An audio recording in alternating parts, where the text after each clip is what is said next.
Good afternoon. Welcome to Bristol BookFest, the inaugural year and the first of, I hope, many years of programming of this nature that we'll be bringing to you here in Bristol, Rhode Island. I'm Charles Calhoun. I'm a member of the steering committee that's organized this program. And on behalf of all of them, I really want to welcome you here today. We had hoped to be chatting with you over a cup of coffee or a glass of wine last spring, but obviously we had to pull the plug on that part of the program. But we reconfigured it as best we could, and here we are. And thank you very much for being with us today, too.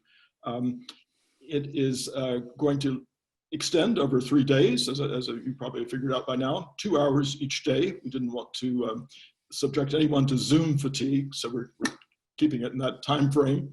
Our speakers will talk for about 40-45 minutes, and then there'll be 10 or 15 minutes for questions, which you can send to us via the chat room part of your screen. So I would say that, well, a couple of things. First of all, the National Weather Service has issued a small craft advisory for Narragansett Bay today. And I take that as a good omen that our book fest is going to begin maybe with a blast or at least a lot of strong wind. And I hope we don't lose power, but at any rate, you've been alerted. I also want to say that this is a program, particularly this year, that involves a lot of political thought, political talk, political opinions. And we believe in the free exchange of ideas. We've discouraged no one from expressing those opinions. But I did want to issue a little bit of a disclaimer. The opinions you hear are those of the speakers or of the people asking questions. They're not any kind of official standpoint on the part of Bristol BookFest, which is certainly a nonpartisan organization. But I think there is a lot of excitement or tension in the air, more so than there would have been back in March. So this revised timing may be a good thing. And at the end of the program on Sunday afternoon, we're going to announce the book we've chosen for next year. And I think you will be very pleasantly surprised. So stay tuned, and we will let you know on Sunday.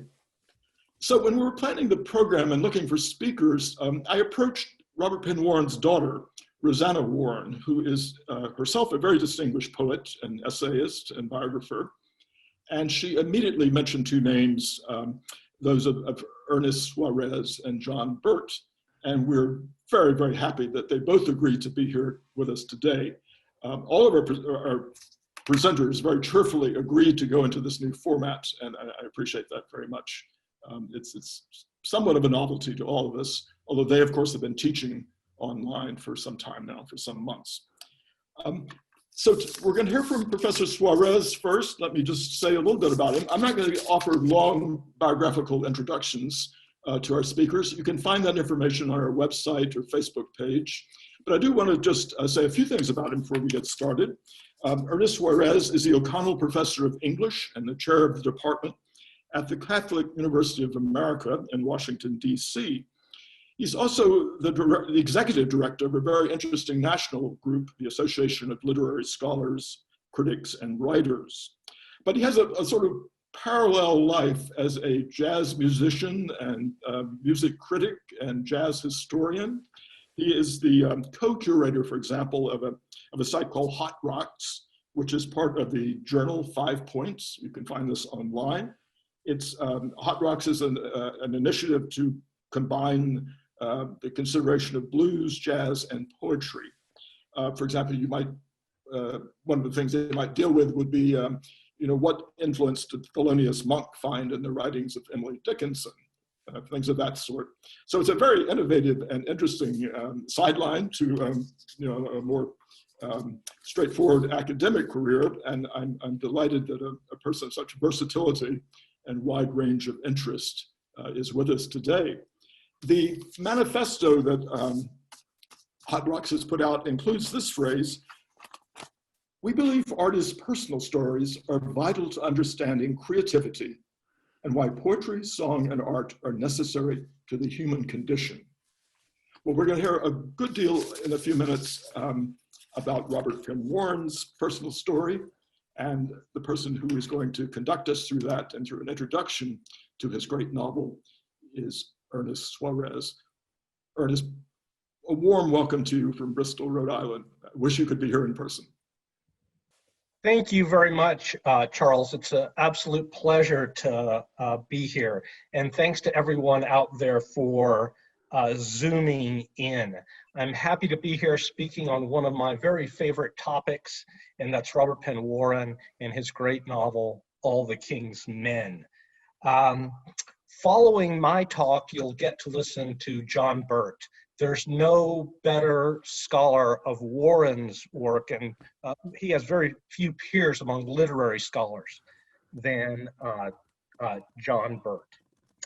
I'll start my talk by providing a bit of background on Robert Penn Warren and All the King's Men, and then we'll dive into specific passages. I have to warn you that I'm not the most adept person at all in the world with technology. I'm reading on one screen, working a PowerPoint for another. If I bumble a bit, hang with me, we will get it all done. Robert Penn Warren is arguably the most complete person of letters in the history of the United States. He was a major poet and critic and an important novelist and social historian. Over the course of his long career, he published 10 novels, a collection of short stories, 16 collections of poetry, 2 volumes of essays, a biography of John Brown, studies of Herman Melville and Theodore Dreiser, and 2 books on race relations. He and Cleanth Brooks edited the stellar journal, the Southern Review, and they assembled several of the most influential textbooks of their time. Warren was named the first poet laureate of the United States, and he won 2 Pulitzer Prizes for poetry and another for All the King's Men. He's the only person to win Pulitzer Prizes in the categories of fiction and poetry. His life spanned most of the 20th century. He was born in 1905 and passed away in 1989. And his career was marked by consistent change. He never stopped challenging himself. He was born in the segregated South and accepted segregation as a norm into the 1930s. By the 1950s, he was a supporter of the civil rights movement, and in the 1960s, he interviewed a panoply of civil rights leaders, including Martin Luther King and Malcolm X. All the King's Men, published in 1946, largely is about how a person comes to understand oneself in relation to others. It marks an important point in Warren's quest to comprehend the world around him and the inner workings of the self. Now, in 2020, we are, of course, in an election year, and our nation finds itself divided. All the King's Men is a novel that concerns divided political loyalties, fractured personal relationships, and a conflicted sense of self. Warren began publishing in the 1920s, and by the 1930s, he was a respected poet, fiction writer, and critic. But he became a literary celebrity after World War II with the publication of All the King's Men. Though he never served in the military because of an eye injury, the eye eventually had to be removed. World War II was transformative for him. In the spring of 1939, Warren, he was teaching at Louisiana State University at the time, received a Guggenheim Fellowship. And despite State Department warnings against travel to Europe, in July, he went to Italy to work on a novel that would become At Heaven's Gate. Warren and his wife had been in Italy less than a month when American consuls started advising and then ordering American citizens to leave the country. But the Warrens chose to stay. The couple was still in Italy when the Nazis invaded Norway and Denmark in April of 1940. On May 10th, the Nazis invaded France, and Warren's close friend, the anti-fascist journalist Pierre Passanetti, called them to say Italy would enter the war soon and urged them to leave the country immediately. Warren and his wife's ship back to the United States sailed past Gibraltar the day after the Nazis entered the English Channel on May 20th. After docking in New York, Warren wrote his friend and colleague Cleant Brooks and told him, "We spent the entire voyage listening to horror stories from Norwegians, Belgians, Germans, and French." During the 9 months Warren spent in Italy, his work took a turn.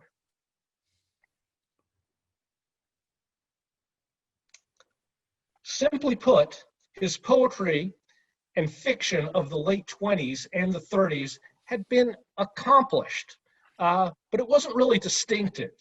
His poetry had been heavily influenced by his teacher, John Crow Ransom, and T.S. Eliot's poetry, and his first novel, Night Rider, which is a very fine novel, was heavily indebted to Thomas Hardy, Theodore Dreiser, and especially to Joseph Conrad. Conrad would remain an important influence on Warren's fiction throughout his career, I think.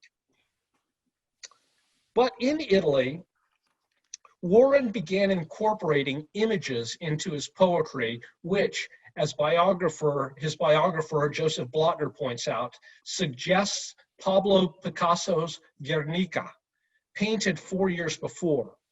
More significantly, for our purposes today, Warren put aside At Heaven's Gate and took up a play in verse that he called Proud Flesh, in which a corrupt populist Southern governor is abetted by motorcycle cops who resemble Nazis, a combination that suggests Warren's use of Louisiana Governor Huey Long and Adolf Hitler as models. Warren would struggle with the play for years and it eventually would transform it into the novel All the King's Men. When Warren returned to the United States from Italy, the changes in his work continued. The aesthetic assumptions that would inform his most celebrated fiction, poetry, and criticism began to solidify in a lecture at Princeton University in the spring of 1942, which was published as the essay Pure and Impure Poetry in 1943.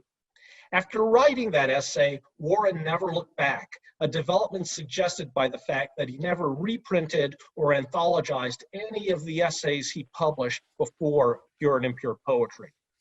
In that essay, Warren addresses poetry, as the essay's title indicates, but the claims he makes in the essay apply to almost all his future writing, including All the King's Men.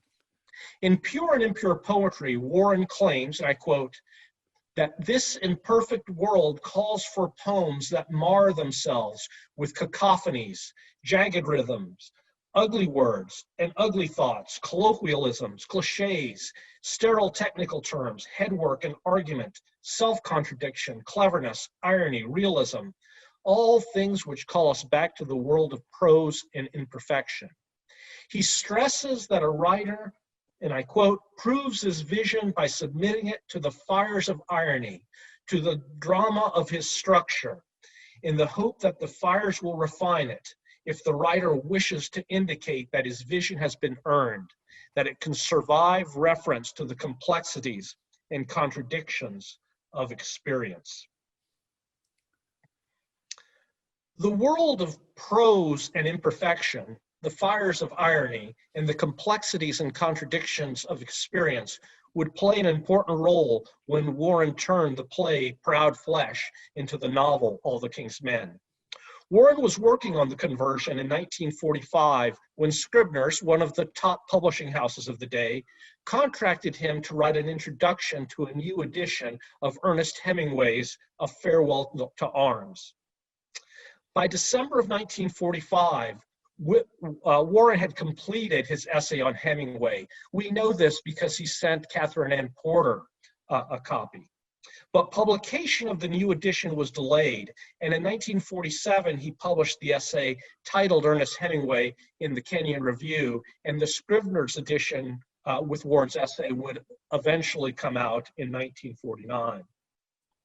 While working on the Hemingway essay, Warren also was inventing the character of Jack Burden, the narrator of All of the King's Men, who is not in the play Proud Flesh. Early in the book, Burden echoes Frederick Henry's famous passage from A Farewell to Arms about how the world will break you. Let me read the passage from A Farewell to Arms, and then I'll read a parallel passage from All the King's Men. Here's the Hemingway first. If people bring so much courage to this world, the world has to kill them to break them. So of course it kills them. The world breaks everyone, and afterwards many are strong at the broken places. But those that will not break, it kills. It kills the very good, and the very gentle, and the very brave impartially. If you are none of these, you can be sure it will kill you too, but there will be no special hurry. In All the King's Men, Warren substitutes the word knowledge, basically, for the world. Note how the syntax and the rhythm of Warren's prose echo Hemingway's, which is not really typical for him. Jack Burton claims, the end of man is knowledge, but there is one thing he can't know. He can't know whether knowledge will save him or kill him. He will be killed, all right, but he can't know whether he is killed because of the knowledge he has got or because of the knowledge he hasn't got, in which, if he had it, would save him. There's the cold in your stomach, but you open the envelope. You have to open the envelope, for the end of man is to know.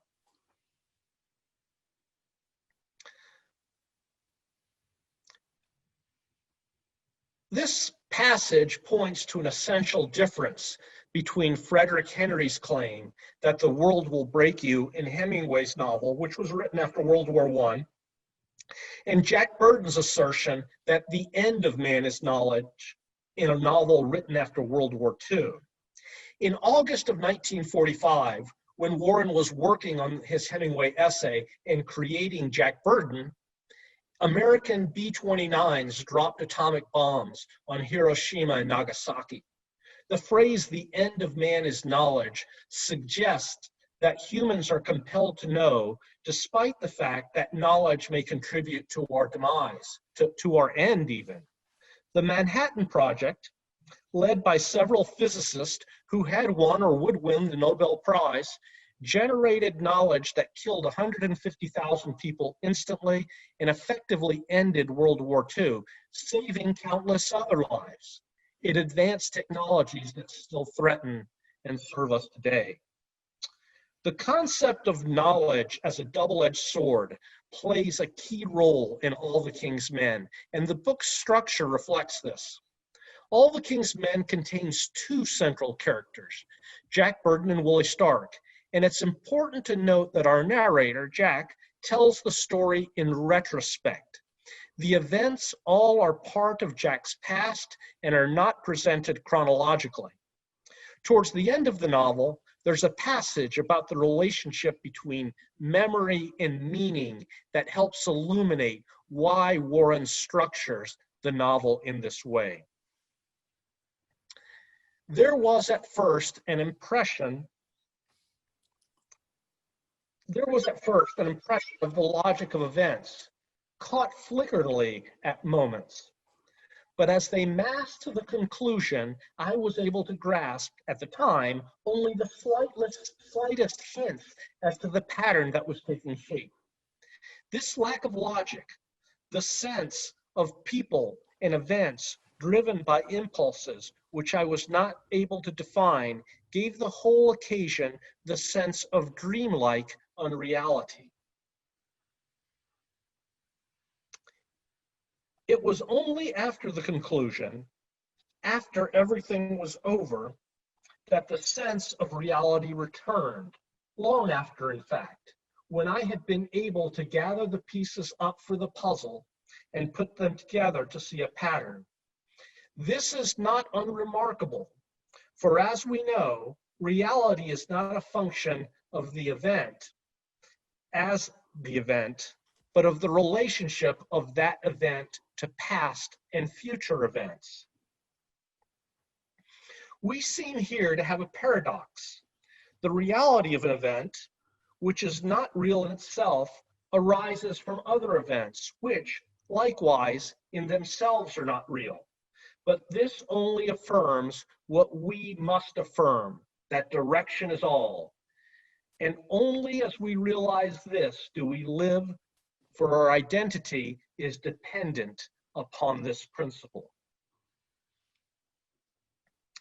The order in which Jack presents events, the order in which Jack presents events creates an emotional rather than a chronological construct in the novel.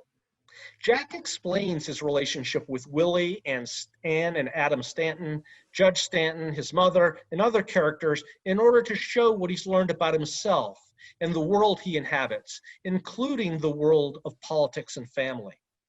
The novel possesses three primary settings: the genteel upper-class world of Bird's Landing, the political world of the capital, and the rural settings and small towns that make up the rest of the state. And roughly halfway through the novel, there's the embedded story of Gilbert and Cass Mastern. All of this is way too much to tackle in one lecture, but different characters are associated with one or more settings, and Jack's task is to know, to open the envelope and discern how, and if knowledge leads to destruction, wisdom, or at least greater understanding. In order to marshal all of these things, Warren had to invent a narrator who could speak of these various matters credibly. Jack is a wisecracking former journalist and former graduate student in history who has become a political operative. He knows how to do research, and he possesses firsthand knowledge of the people and places that inhabit the novel. He's cynical, naturalistic, romantic, intellectual, philosophical, profane, poetic, pragmatic, alienated, idealistic, and more. Through the impurities that inhabit Jack's voice, Warren creates a point of view that allows him to incorporate a wide range of thought and material and weave it together in a manner that forms, as I said, an emotional construct rather than a chronologically plotted novel. The novel presents us with at least two Willie Starks. Jack's narrative begins by introducing us to the older Willie Stark, the wily populist politician who has bent the state to his will and whose crudeness, cynicism, and strong-arm tactics are interpreted as markers of authenticity by his supporters. Let's look at the scene that immediately follows the passage on knowledge that we just looked at. But he was saying, and so I'm not going to make any speech in his old voice, his own voice. Or was that his voice? Which was his true voice? Which one of all the voices, you would wonder? He was saying, and I didn't come here to ask you to give me anything, not even a vote. The good book says there are three things that are never satisfied. Yea. Four things say not. It is enough. And the voice was different now. The grave, the barren womb, the earth that is not filled with water, and the fire that saith not. It is not enough. But Solomon might have added just one little item. He might just have made his little list complete and added the politician who never stops saying, "Give me." He was lounging back on himself now, and his head was cocked a little to one side, and his eyes blinked.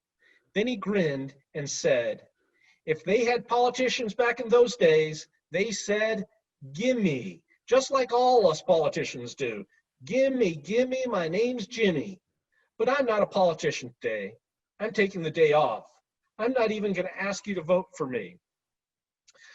To tell you the truth, I don't have to ask you. Not today. I still got quite a little hitch up there in the big house with the white columns 2 stories high on the front porch and peach ice cream for breakfast. Not that a passel of those statesmen wouldn't like to throw me out, you know, and he leaned forward just a little now, as if to tell them a secret. It's funny how I just can't make friends with some folks, no matter how hard I try. I've been just as polite. I said, please, but please don't do any good.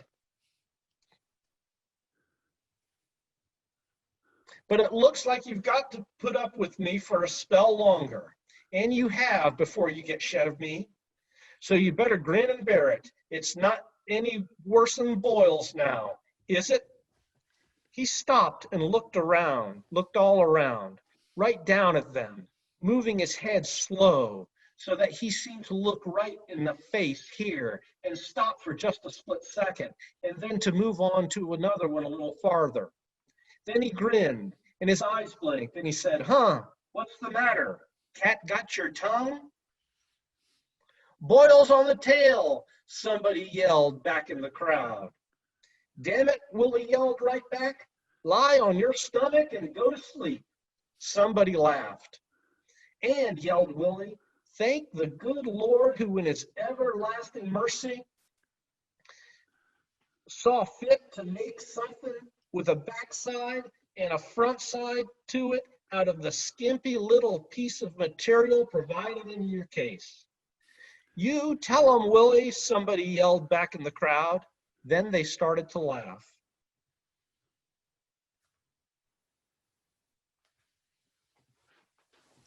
The passage begins with Willie's claim that he isn't going to make a speech, and with Jack wondering about the various voices Willie assumes as he addresses the crowd. Willie's claim suggests that he's being authentic, that he isn't appearing before the crowd as a politician, but as he states in the passage immediately before this one, that he's just coming home to visit his pappy. But Jack's assertion that Willie assumes multiple voices and that Jack can't discern which one is authentic prompts the reader to question and interrogate Willie's behavior. Who is the real Willie? Is there an authentic Willie? Or is he just manipulating his audience? Willie quotes the Bible, but even at this early stage in the book, it's evident to the reader that Willie isn't a religious man. Willie adds his own observation to King Solomon's, asserting that politicians never stop saying, give me. This maneuver associates him with a wise king who is a biblical figure and signals he shares the crowd's cynicism towards politicians. He seems like the type of politician who wants to drain the swamp, if you will. And as the novel goes on, we learned that he has drained it to some extent, but that he's also created his own swamp. The casual and methodical pose Willie assumes during the scene reinforces the aura of authenticity he wants to convey. He asserts all us politicians say gimme, but quickly pivots and claims he's not a politician today and doesn't need to be since he has time remaining on his term in office, but acknowledges that he has political enemies who would like to depose him. He leans toward the crowd as if to tell them a secret and then enters into an inside joke with the crowd, an action that assumes they are all in it together, aligned against his political enemies. And his instincts are right. The crowd picks up on his joke about boils, and Willie, who has asserted he isn't giving a speech or come to them as a politician, has managed to make the crowd identify with him against their alleged mutual political enemies. There's no discussion of policy or specifics. He is, in fact, basically following the advice Jack had given him years earlier when Willie was a political novice and his campaign was engineered as a ruse to siphon off votes from another candidate. And here we'll look at what Jack had said to him. You tell them too much. Just tell them you're going to soak the fat boys and forget the rest of the tax stuff. What we need is a balanced program. Right now, the ratio between income tax and total income for the state gives an index that, yeah, I said, I heard the speech, but they don't give a damn about that. Hell, make them cry, make them laugh, make them think you're their weak erring pal, or make them think you're God Almighty, or make them mad, even mad at you. Just stir them up. It doesn't matter how or why. And they'll love you and come back for more. Pinch them in the soft place. They aren't alive, most of them, and haven't been alive in 20 years. Hell, their wives have lost their teeth and their shape, and liquor won't set on their stomachs, and they don't believe in God. So it's up to you to give them something to stir them up and make them feel alive again, just for a half an hour. That's what they come for. Tell them anything, but for sweet Jesus' sake, don't try to improve their minds. Willie goes on to become the populist politician we see at the start of the novel.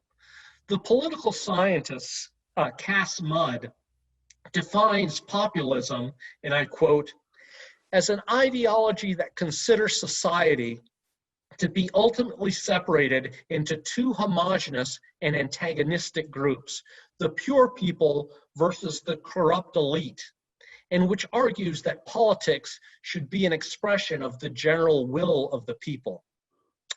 Warren shows how a populist politician manipulates an audience into assuming that his will also is their will.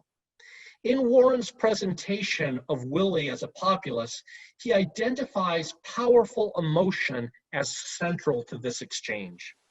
The novel goes on to make clear that most of Willie's political opponents are corrupt and self-interested, but it also makes clear that Willie is corrupt and self-interested, and that a major reason for his success is his ability to forge an emotional connection with voters that they feel is authentic.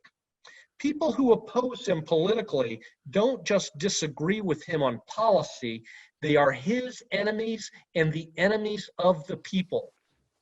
The rural, poor, relatively uneducated people who make up Willie's base follow him without question as he compels them to give him the meat axe so that he can slay his opponent. At the same time, Warren subjects Willie's maneuvers to the fires of irony. He questions Willie's authenticity through Jack's observation that Willie possesses several voices, several persona, that he draws upon to secure his followers' loyalty. Even people who are part of Willie's inner circle aren't sure which Willie is authentic. A little later in the novel, Warren uses the question of whether or not Willie winked at Jack when they first met in the back of Slade's store to further complicate the issue of Willie's authenticity. At that point, Willie was, or at least portrayed himself as, an innocent bumpkin. At Slade's, he's ridiculed for drinking soda instead of beer and for having married a school teacher.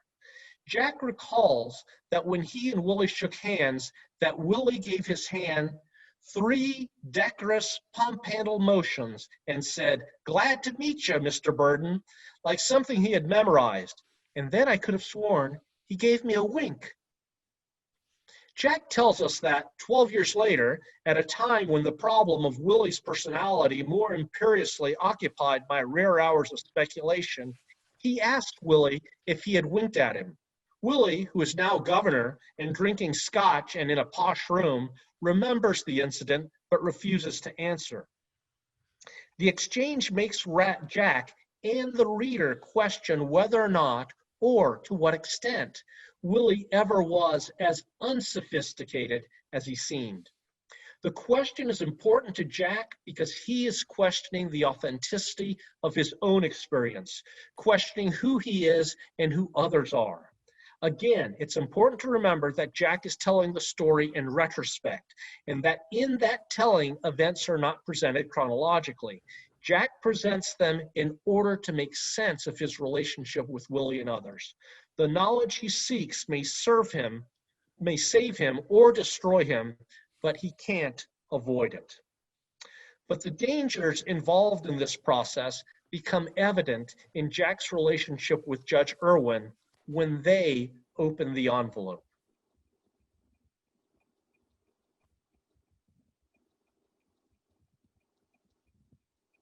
I looked at him over there in the shadow and saw that something was keeping the old shoulders straight and the old head up.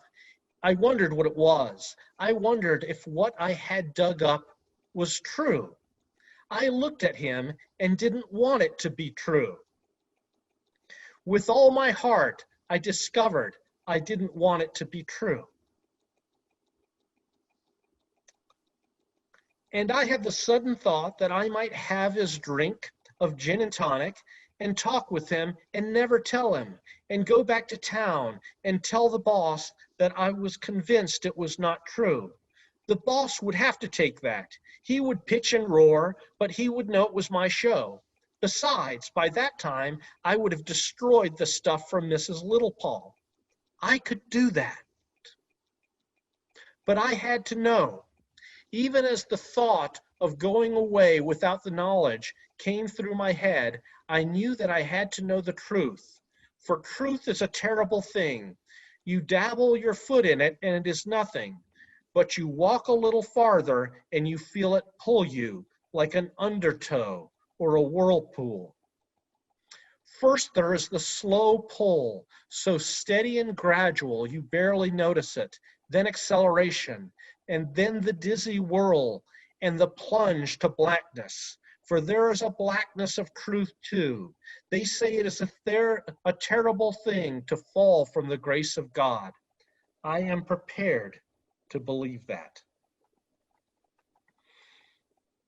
Again, it's crucial to remember that Jack's telling the story in retrospect. He's compelled to know the truth, even though he's already reasonably sure at this point, in the point in time that he's describing, of what that truth is. Jack already has gathered the evidence about Judge Irwin's crime, but he recalls that he was drawn towards a deeper truth. He wants Judge Irwin to acknowledge his crime and begs him to align himself with Willie. When the judge refuses, Jack presents the envelope he invoked earlier in the novel.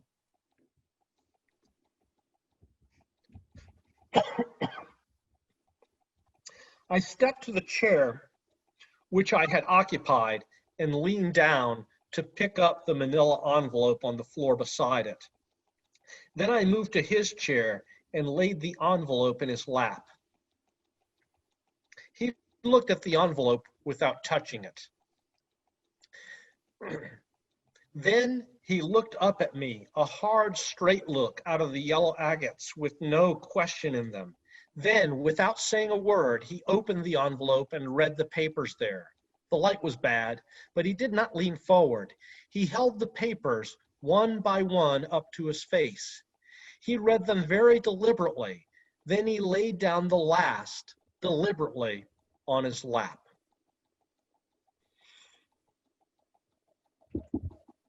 At the point in time Jack is describing, he didn't know and hadn't even entertained the possibility that Judge Irwin would commit suicide or that he was Jack's biological father. He does know the information wouldn't stand up in court, but he believed that the specter of public shaming might lead the judge to go along with Willie's desires. A part of him wants to humble the judge, and more generally, humble the residents of Burden's Landing, the high-toned, well-to-do, genteel Southerners, the elite, who don't want to pay the taxes Willie Stark's government levies, and who hold themselves morally superior to Willie and his associates. Jack has had encounters with his mother, her friends, and the judge over his association with Willie, though the judge is more than willing to, in his words, not let it come between them. Jack, for his part, has contradictory feelings. A part of him wants to discover that the judge was clean and upright. Another part of him wants to bring down the air of superiority that he feels characterizes the denizens of Burden's Landing, including the judge. Warren has, in fact, subjected all of these characters to the fires of irony, resulting in a series of paradoxes and contradictions that underpin their existence. Let's consider Jack's thoughts as he leaves the judge's funeral.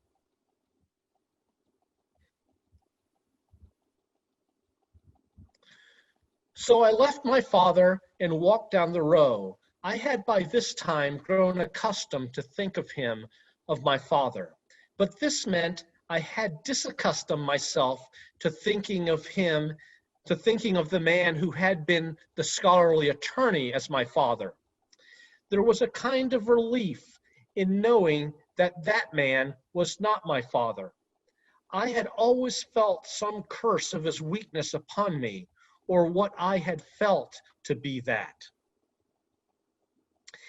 He had had a beautiful and eager young wife, and another man had taken her away from him and had fathered his child, and all he had done was to walk away, leaving her in possession of everything he owned, and crawl into a hole in the slums and lie there like a wounded animal and let his intellect bleed away into the pious drivel and let his strength bleed away into weakness.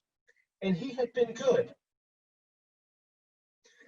But his goodness had told me nothing except I could not live by it. My new father, however, had not been good.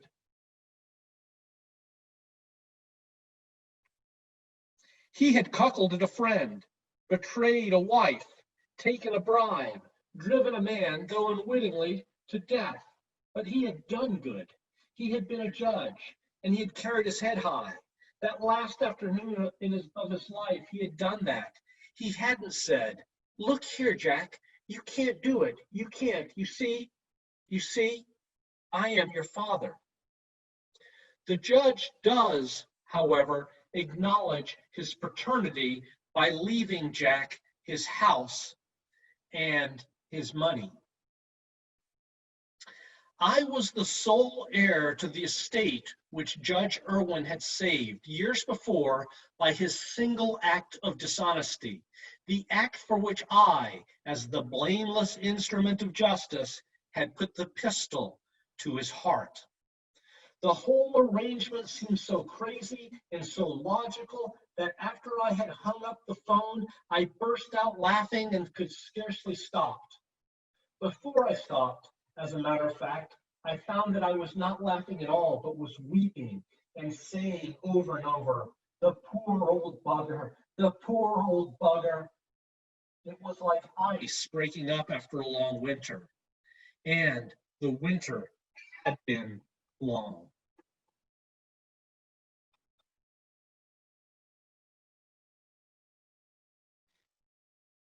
Jack's willingness to acknowledge his own complicity, he ironically calls himself the blameless instrument of justice, signals the start of his own healing. In contrast to the detachment into which he retreats after his first marriage to his first wife Lois, and his failed relationship with Anne, and his troubled relationship with his mother, and the man who he presumed to be his father, a person he calls the scholarly attorney instead of dad, here he weeps and shows pain and remorse, a process he likens to ice breaking up after a long winter. Jack's life has been subjected to the fires of irony. He goes on to realize that the contradictions and paradoxes that mark his existence are not just the machinations of a world beyond the control. They are more than just a great twitch. They are within him, and he becomes able to accept responsibility even for events like Anne's affair with Willie and Willie's murder that on the surface seem to be beyond his control.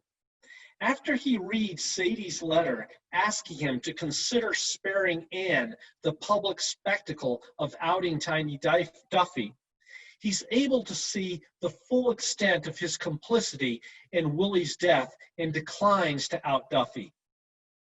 He goes along with Lucy's claim that Willie's a great man, and perhaps most importantly, he declines to tell his mother about Judge Irwin's crime and realizes that she had been denied the thing she wanted the most, to love Judge Irwin, her only child's father, openly. When he speaks to Anne, he explains his relationship to Judge Irwin and describes his reconciliation with his mother. I tried to tell her how, if you could not accept the past and its burden, there was no future, for without one, there cannot be the other. And how, if you could accept the past, you might hope for the future, for only out of the past can you make the future. I tried to tell her that. Then, after a long silence, she said, I believe that, for if I had not come to believe it, I could not have lived. Here we see Jack and Anne drawing the connections between the past and the present that I spoke of at the start of my talk when describing the novel's structure. Their sense of time isn't a matter of chronology, of a neat sequence of cause and effect. Again, it's an emotional construct. They must make a future out of a past in which events inform and blur into one another. Note that when Jack speaks of the past, he calls it his burden. Burden is, of course, Jack's last name, as well as the name of his home, Burden's Landing. I believe that the differences between Jack and Willie point to why All the King's Men speaks to us in 2020. Accepting the past, including his family and his home, allows Jack to accept himself, to know himself, to accept his faults, his complicity, his sins, and to come to grips with his identity. In contrast, Willie dies perplexed about his fate. He asks Jack why Adam shot him and doesn't seem to understand the relationship between his death and his actions. Adam pulled the trigger, but Willie's affair with Anne, his affair with Sadie, his relationship with his son, with Lucy, with Tiny Duffy, with Gunny Larson, and his conduct in the political sphere in general all contribute to his death. Willie's inability to see the relationship between his present and past, between his actions and consequences, lead to his demise. He's bullied and manipulated himself to the top. He never admits when he's at fault. He treats others as pawns and primarily sees the world in relation to his own power and desires. He's created a toxic world that revolves around his own ego, and even in the end can't comprehend his complicity in his own destruction. When he speaks to Adam about running the hospital he wants to build, he tells him that the good has to be made out of the bad because, and I quote, because there isn't anything else. When Adam asks him, how do you even recognize the good, assuming you have made it from the bad? Willie replies, you just make it up as you go along, and then goes on to explain the world's evolution from 1 million years ago when your great-great-great-grandpappy climbed out of a tree to the present as a constant process of cooking up a new notion of what is right. Willie does some good along the way, and he deals in a world of politics that was corrupt before him, but his hubris, his inability to distinguish the good from his own desires, from his own lust for power, leads to his fall. The novel concludes as the summer of 1939 approaches. During the summer of 1939, Germany and the Soviet Union annexed and divided parts of the Baltic states, Finland, and Poland. On September 1st, Germany invaded Poland and soon after declared war on France and the United Kingdom. All the King's Men, which started out as a play in which motorcycle cops resembling Nazis abet a corrupt Southern governor, alerts us to the importance of making choices for the common good and the need to distinguish the good from the bad. It warns of how hubris leads politicians astray and of the dangers associated with politicians who cultivate a cult of personality. It tells of the importance of knowing ourselves, of being in touch with our motivations, and of the importance of mercy and the need for compromise and unity.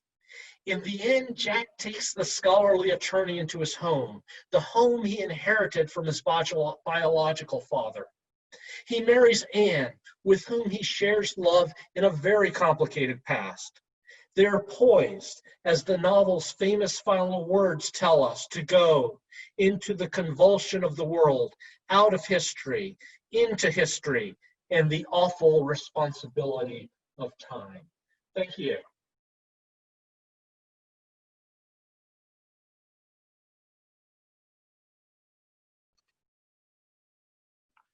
Thank you, Professor Suarez.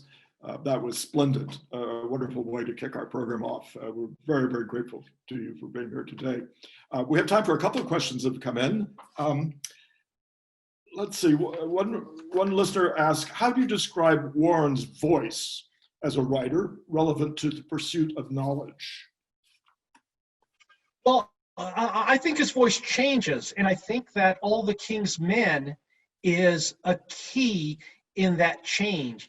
In All the King's Men, as I mentioned, what Warren does is he creates a narrator with a voice that he can be intellectual, he can be crude, he can be down home, he can be all of these different things. And that what Warren had was a capacious mind. And he needed that type of voice to get at all the things that he likes to get at, that he wanted to get at, I should say.